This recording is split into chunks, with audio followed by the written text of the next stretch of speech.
Je m'appelle Luc Douin, je suis architecte et on s'est rencontrés tous les trois durant nos études d'architecture sur des périodes différentes. Donc on va dire qu'on a tous les trois commencé en fait notre parcours d'études supérieures en études d'architecture, et puis après nos parcours ont un peu chacun pris des voies différentes. Moi je m'appelle Marin Delebec et du coup après mes études d'architecture je me suis réorienté vers une carrière de maraîcher. Donc aujourd'hui je suis maraîcher en Isère et ça me plaît quand même de retoucher un peu l'architecture sur des projets comme celui-ci et surtout de pouvoir retravailler avec mes anciens camarades d'école. Je m'appelle Quentin Bourguignon.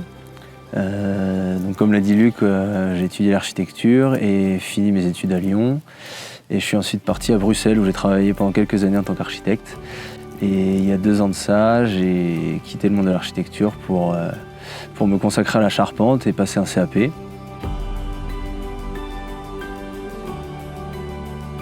L'installation Symphonie Pastorale, on l'a imaginé avec l'intention déjà de faire quelque chose qui soit un peu à la croisée de nos compétences à tous les trois, c'est-à-dire l'architecture, puisqu'on vient tous les trois de ces études-là, la charpente, puisque Quentin s'est formé en charpente, donc l'utilisation du bois qui était un des facteurs à l'origine du projet, et puis le lien avec les activités agricoles, pastorales liées à l'activité de marin.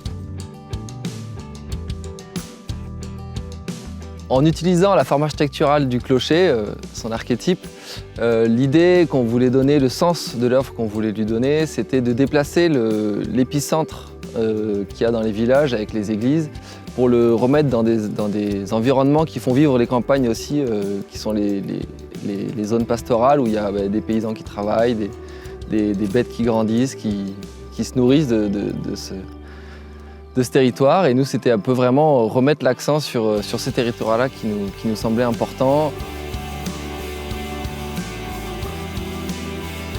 L'installation, qui est encore en cours de construction, comme on peut le voir, est faite principalement à base d'une ossature bois, puis d'une charpente bois et d'un remplissage en bottes de paille.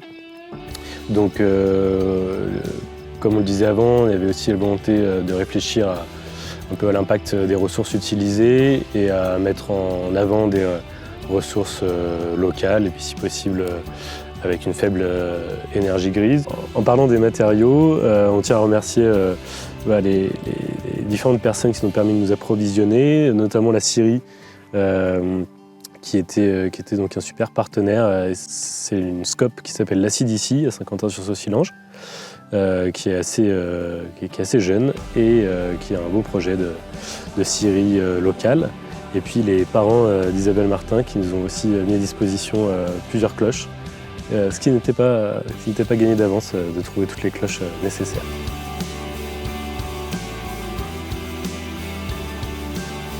Alors le meilleur moment de l'événement, on n'est pas là depuis longtemps, mais dans nos épisodes orageux quand même, on a eu une belle surprise. Il y a 2-3 jours, on a des chamois qui sont passés nous dire bonjour derrière. Et donc on a pu quand même observer pendant une dizaine de minutes 2 chamois qui se baladaient sur la roche-nitée et on doit avouer que c'était quand même assez sympa.